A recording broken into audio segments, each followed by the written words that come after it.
Hello students, we are already started lesson number 18, that is environment and us.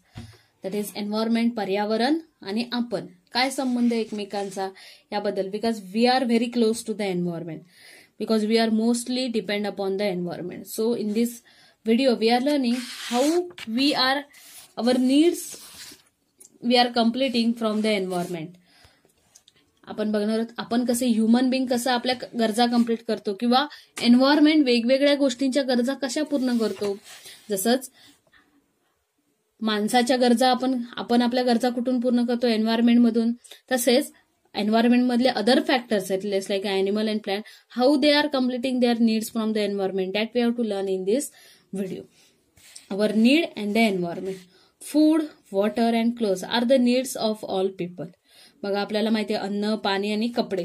अन्न, वस्त्र, निवारा, कपडे, पाणी या सगळ्या गोष्टी ह्या माणसाच्या गरजा आहेत.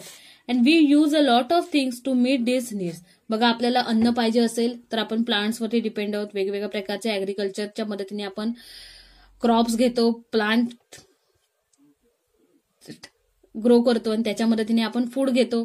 त्याच्यानंतर water which is a natural resource, जे आपल्याला only available in the environment. त्यामुळे आपल्याला rain is a factor of environment. पाऊस पडणे हा पण कशाचाच भाग आहे, एन्व्हायरमेंटचा. So because of this we are getting a water. And clothes, for clothes we are depending upon the different plants, then animals. So we completing our needs from the environment. त्यामुळे अशा प्रकारे आपण आपल्या सर्व गरजा कशातून कम्प्लीट करतो, एन्व्हायरमेंटच्या मदतीने. Besides we use many means and devices for the purpose of studies, sports, hobbies and entertainment. बघा आणि आपण अनेक गोष्टी ज्या आपल्या रोजच्या डेली लाईफमध्ये गरजेचे आहेत ते डिव्हाइस बनवण्यासाठी, त्याच्यानंतर स्पोर्ट्स घेतो तर आपण त्याच्यासाठी लागणारे इन्स्ट्रुमेंट बनवण्यासाठी, या सगळ्या गोष्टी बनवण्यासाठीच आपण काय करतो, ह्या एन्व्हायरमेंटचा यूज करत असतो. We even stock of this things so that they will be available to us wherever we need them. आणि ह्या गोष्टी आपण काय करतो, बघा आपल्याला घर बांधायचं असेल तर लाकूड गरजेचं आहे, सॉइल गरजेचे आहे.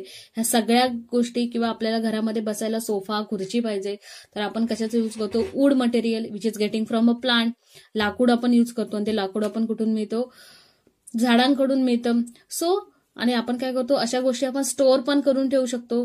वेन एव्हर वी नीड, जेव्हा आपल्याला गरज पडेल त्यावेळी यूज करायचं असेल तर आपण त्या गोष्टी स्टोअर पण करून ठेवतो. All these things are obtain by using material from the environment. आणि ह्या सगळ्या गोष्टी आपण कुठून बनवतो, एन्व्हायरमेंटमध्ये जे फॅक्टर अवेलेबल आहेत त्यांच्यापासून त्या गोष्टी कम्प्लीट करत असतो. All the people in the world have similar needs and desires. As a result the environment is being degraded rapidly. त्यामुळे काय झालंय, पूर्ण जगभरातील सर्व लोक आपल्या गरजा पूर्ण करण्यासाठी कशावर डिपेंड आहेत, एन्व्हायरमेंटवरती. आणि त्याच्यामुळेच काय होत चाललंय, हळूहळू हे जे एन्व्हायरमेंट आहे ते काय होत चाललंय, नष्ट होत चाललंय. कारण त्याच्यातला यूज खूप वाढत चाललाय, ओव्हर यूज होत चाललाय. आणि लाकूड बनवायचं असेल तर झाडे तोडणे गरजेचे आहे. रस्ते बांधकाम असेल तर तिथे पण वृक्षतोड केली जाते.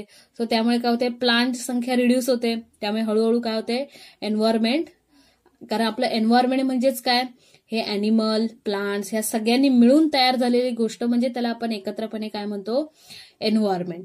पण ह्या एन्व्हायरमेंट मधले जर प्लांट्स रिड्यूस झाले, अॅनिमल संपले तर काय होणार आहे, राहणार का, आपण एन्व्हायरमेंट म्हणू शकतो का, नाही. So all these things get degraded rapidly. We need to be aware that we ourselves are a part of nature. If the balance of nature is disturbed, it will adversely affect human being too. जर ह्या आपल्याला माहिती आहे आपण पण एक नेचरचा सगळ्यात मोठा इम्पॉर्टंट भाग आहोत. त्यामुळे जर हे नेचर, हे एन्व्हायरमेंट नष्ट झालं, डॅमेज झालं तर त्याचा परिणाम कशावरती होणार आहे, आपल्या ह्युमन बिंग वरती पण होणार आहे, माणसांवरती पण होणार आहे. We need to take step to prevent the degradation of the environment. त्यामुळे आपण आतापासूनच काय केली पाहिजे, ठोस पावलं उचलली पाहिजेत टू अव्हॉइड दिस डिग्रेडेशन. हे डिग्रेडेशन जे नष्ट होत चाललंय, नुकसान होतंय, एन्व्हायरमेंटचं डॅमेज होतंय, ते रोखण्यासाठी, ते स्टॉप करण्यासाठी आतापासूनच आपण काहीतरी ऍक्शन घेतली पाहिजे. The step should mainly include using our means frugally and recycling, use article. Such measures should be practiced sincerely by each and every person. त्यामुळे आपण जितकी गोष्ट जपून वापरू शकू तेवढी वापरायची आहे एन्व्हायरमेंट मधली. त्याच्यानंतर एखादी गोष्ट जर आपण रियूज करू शकत असू तर आपण ती गोष्ट काय करायची, रियूज करायची, जेणेकरून त्याच्यामुळे काय होणार नाहीये, एन्व्हायरमेंट डॅमेज होणार नाही. ती गोष्ट आपण पुन्हा पुन्हा वापरल्यामुळे पुन्हा नव्याने ती गोष्ट खरेदी करण्याची किंवा नव्याने त्या गोष्टीसाठी एन्व्हायरमेंटला नुकसान पोहोचवण्याची काही गरज नाही. त्यामुळे रिसायकलिंग, एका गोष्टीपासून दुसरी गोष्ट बनवणे आणि त्याचा रियूज करणे, all these things we can do as a part of this action.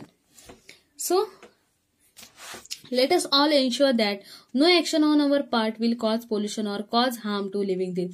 त्यामुळे अशा प्रकारची काळजी घेऊ शकतो की कोणत्याही प्रकारची ऍक्शन, कोणत्याही प्रकारचं पोल्युशन करणार म्हणजे पोल्युशन थांबवू शकतो. त्याच्यानंतर असं कोणतं काम करणार नाही ज्याच्यामुळे काय एन्व्हायरमेंटला, लिव्हिंग थिंग्सला, अॅनिमल्सला दुखापत पोचेल, पोल्युशन वाढेल, अशा प्रकारच्या कोणत्या गोष्टी करणार नाही. ते let us make all possible efforts for the conservation of the living world and to solve this problem of damage of environment. We can do all possible efforts for conservation of this living world. त्यामुळे हे environment वाचवण्यासाठी, living वर्ल्डचं संरक्षण करण्यासाठी जे काही आपल्याला possible आहे that we can do. So global efforts for protection of the environment. जागतिक लेवलला किंवा मोठ्या पूर्ण जगाच्या जागतिक लेवलला आपण कोणत्या प्रकारचं प्रोटेक्शन प्रोव्हाइड करू शकतो एन्व्हायरमेंटला. Several projects are being implemented at the international level to maintain the balance in nature.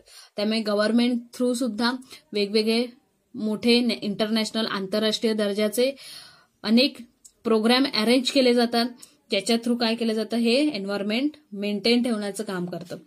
It is important to raise the awareness of people all over the world about the threat to environmental balance. आणि main गोष्ट म्हणजे काय असणार आहे, सर्वात जास्त नेचरला affect किंवा harm पोचवणारा कोण असेल तर it is a human being. So make sure that people should be aware about this environment. त्यामुळे काय केलं पाहिजे, सर्वात जास्त नुकसान कोण पोचवतं एन्व्हायरमेंटला, ह्युमन. आणि त्यामुळेच ह्युमनमध्ये, लोकांमध्ये अवेअरनेस, जागरूकता निर्माण करणे गरजेचे आहे की why this environment should be balance and why it is important to balance the environment. त्यामुळे आपण एन्व्हायरमेंटचं इम्पॉर्टन्स म्हणजे आपल्या ह्या पर्यावरणाचे, एन्व्हायरमेंटचे काय महत्व आहे, ते का जपून ठेवलं पाहिजे, त्याची काळजी का घेतली पाहिजे, ह्या सगळ्याबद्दल लोकांमध्ये जाणीव करून दिली पाहिजे, जागरूकता केली पाहिजे. Many countries of the world are enhancing law that will help to prevent the pollution of air, water and soil.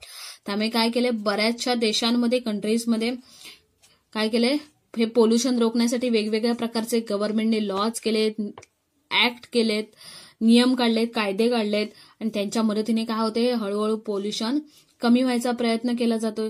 So this is a global effort for the protection of the. अशा प्रकारे जागतिक लेवलला काय केलं जातं, environment protect करण्यासाठी action घेतली जाते की वेगवेगळ्या प्रोजेक्ट थ्रू, म्हणजे वेगवेगळ्या गोष्टीबद्दल मेळावे घेऊन, जनजागृती करून, त्याच्यानंतर रॅली काढून लोकांमध्ये माहिती पुरवली जाते. त्याच्यानंतर गव्हर्नमेंटने वेगवेगळ्या प्रकारचे नियम, कायदे लागू केलेत, रूल लागू केले, ज्याच्यामुळे एअर, वॉटर, लँड यासारखं पोल्युशन आपण कमी करू शकतो. That we have to follow at a global level for the protection of the environment. So in this way, to complete our need or to complete our life, to save our life, we have to save our life, we have to first save our environment. If environment is safe and secure, then we are also safe and secure. Thank you.